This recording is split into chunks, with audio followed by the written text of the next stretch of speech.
Summary of particular nursing theories. We are going to summarize following theories relevant to mental health nursing. 1. Peplau theory. 2. Oram theory. 3. Rogers theory. 4.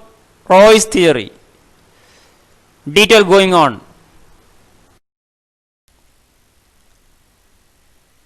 Peplau's theory.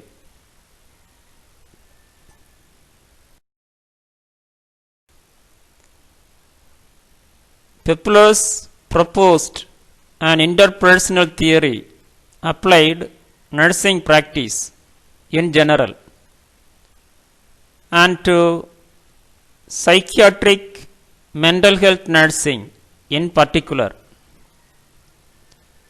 It focuses primarily on the nurse-client relationship.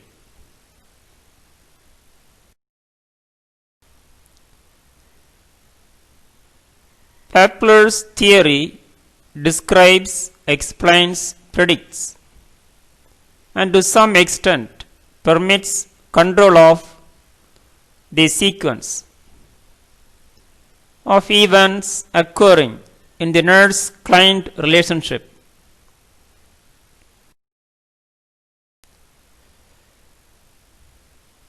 Peplau describe interpersonal aspects of nursing as a process of consisting of 4 phases. These are orientation, identification, exploitation, and resolution phase.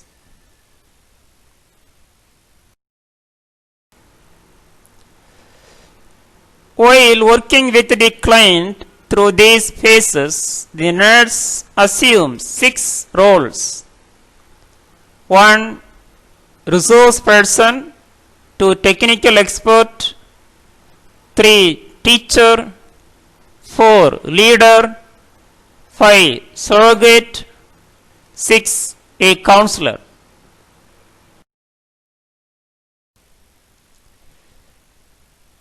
Theory continues to apply to today's nursing,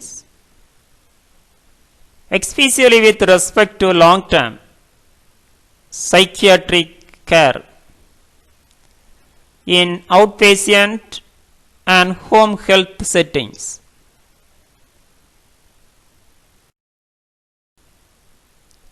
Next, Oram's theory.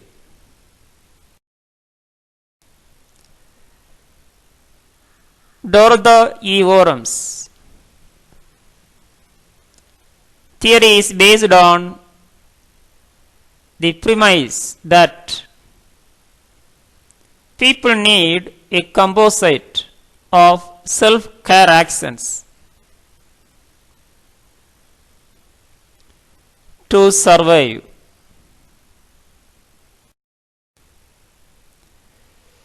Self-care actions consist of all behaviors performed by people to maintain life and health.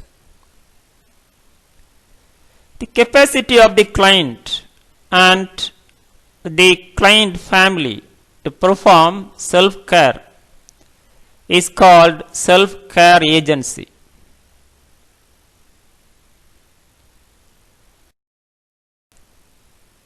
Orem states that a need for nursing care exists if the client's self-care demand exceeds the client's self-care agency. Thus, the goal of nursing is to meet the client's self-care demands until the client and his family are able to do so.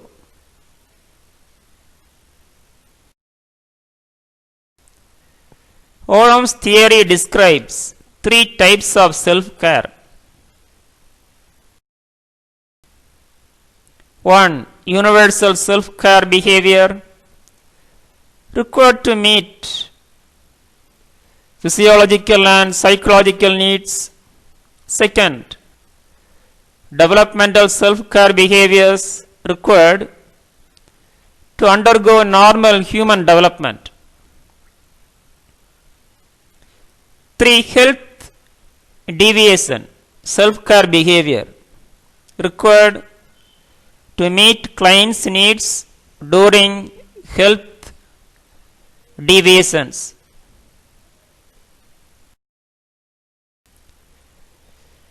The classification of self-care behavior in this manner helps to ensure complete assessment of the client's self-care agency.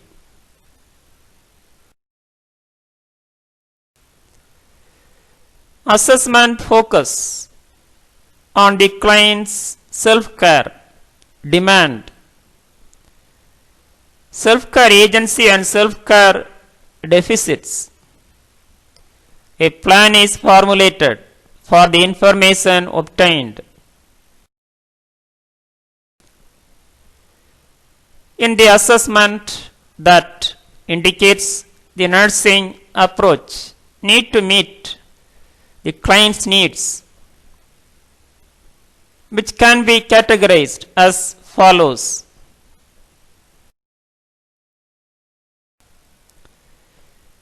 Wholly compensatory, in which the client does not participate behaviorally in self-care. Next, partially compensatory, in which the client, the nurse participate behaviorally in meeting the client's self-care needs.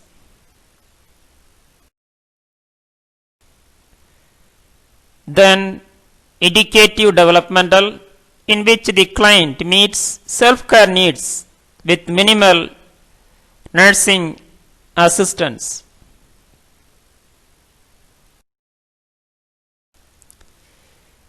To implement the required nursing approach, the nurse uses one of the 5 behaviors: 1. Acting or doing for the client, 2. Guiding, 3. Supporting, 4. Providing, 5. Teaching. Rogers theory.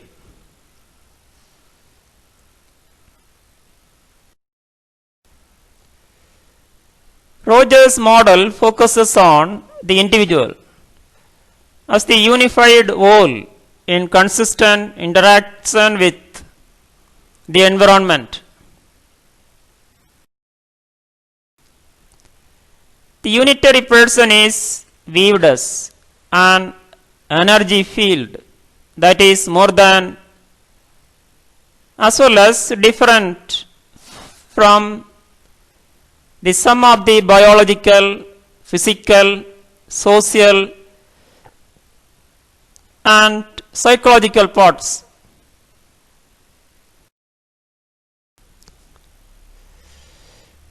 In Rogers' model, nursing is concerned with the unitary person as a synergistic phenomenon. Nursing science is devoted to the study of nature and direction of unitary human development. Nursing practice helps individuals achieve maximum well-being within their potential. Roy's theory.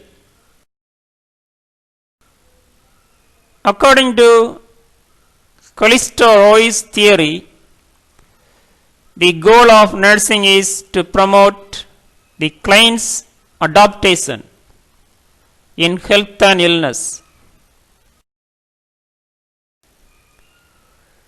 This goal is achieved through the nurse's efforts to change, manipulate, or block stress processing stimuli that may impinge on the client.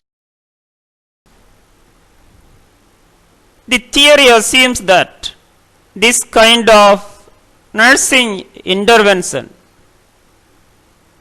assists the client to cope more effectively through reducing stress.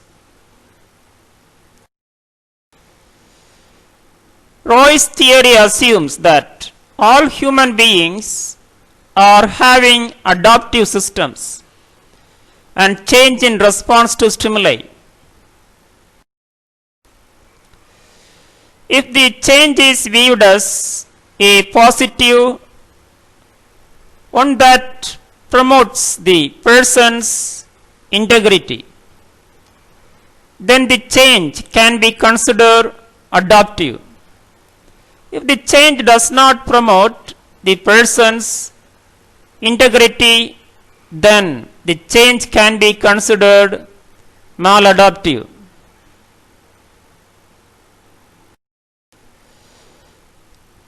The nursing process used in Roy's theory involves two levels of assessment. The first level includes observation of behavior related to the four adaptive modes. One, physiologic; second, self-concept; three, role function; four, interdependence. These four modes represent methods used by the client to adopt. The second level of assessment consists of identifying focal, contextual, and residual stimuli.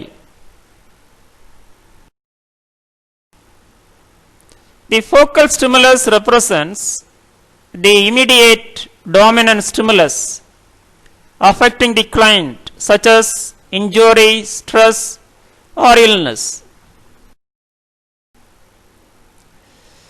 Contextual stimuli include the environment, the client family, and all other background factors related to the focal stimulus. Residual stimuli consist of the client's previous background, belief, attitude, traits.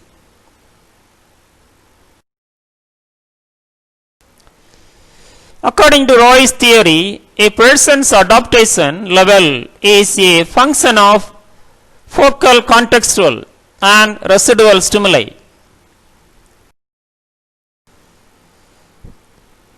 When a person encounters stresses from these stimuli that surpasses innate and acquired mechanisms to cope effectively, the person behaves ineffectively as demonstrated by one or more of the adaptive modes.